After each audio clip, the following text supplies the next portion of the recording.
ಇವತ್ತು ನಮ್ಮ ನಾದಿನಿ ಮನೇಲಿ ದೇವಸ್ಥಾನದಲ್ಲಿ ಪೂಜೆ ಮಾಡಿಸ್ತೀನಿ ಅಂತ ಕರೆದಿದ್ರು. ಅದಕ್ಕೆ ಎಲ್ಲ ಹೋಗ್ತಾಯಿದ್ದೋ. ಬೇಕಾದ್ರೆ ಜೋರು ಮಳೆ ಇತ್ತು. ಆ ಮಳೆ ಮುಂದಕ್ಕೆ ಹೋಗ್ತಾ ಹೋಗ್ತಾ ಕಡಿಮೆ ಆಯಿತು. ಇನ್ನು ಅವ್ರ ಮನೆಗೆ ಹೋಗ್ಬಿಟ್ಟು ದೇವಸ್ಥಾನಕ್ಕೆ ಹೋದ. ದೇವಸ್ಥಾನದಲ್ಲಿ ಪೂಜೆ ಮಾಡಿಸ್ಕೊಂಡು ಮಂಗಳಾರತಿ ಎಲ್ಲ ತೊಗೊಂಡು ಹುಡುಗರ ಜೊತೆ ಎಲ್ಲ ಆಟ ಆಡ್ತಾಯಿದ್ದೆ. ನನ್ನ ಮಗ ಆಮೇಲೆ ಮತ್ತೆ ನನ್ನ ಜೊತೆಗೆ ಬಂದ.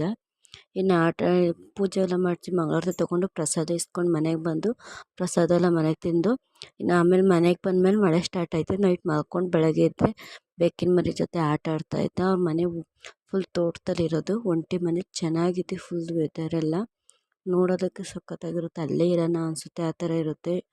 ಇನ್ನು ಇಲ್ಲಿ ಬೆಳಗ್ಗೆ ಟಿಫನ್ಗೆ ಅಂದ್ಬಿಟ್ಟು ಅಕ್ಕಿ ರೊಟ್ಟಿ ಮತ್ತು ಕುಂಬಳಕಾಯಿ ಪಲ್ಯ ಮಾಡೋಣ ಅಂದ್ಬಿಟ್ಟು ಮಾಡ್ತಾಯಿದ್ದೋ. ಇನ್ನು ಕುಂಬಳಕಾಯಿ ಪಲ್ಯದ ರೆಸಿಪಿ ಏನೂ ಶೂಟ್ ಮಾಡ್ಕೊಳ್ಲಿಲ್ಲ. ಬರೀ ಹಂಗೆ ವಿಡಿಯೋ ಕ್ಲಿಪ್ಪಿಂಗ್ಸ್ ತೊಗೊಂಡೆ ಒಂದು 2 ನಿಮಿಷ. ಮತ್ತು ಇದಕ್ಕೆ ಅಕ್ಕಿ ರೊಟ್ಟಿನೂ ಎಲ್ಲರಿಗೂ ಸಹ ನಾನೇ ಹಾಕ್ಕೊಡ್ತಾಯಿದ್ದೆ.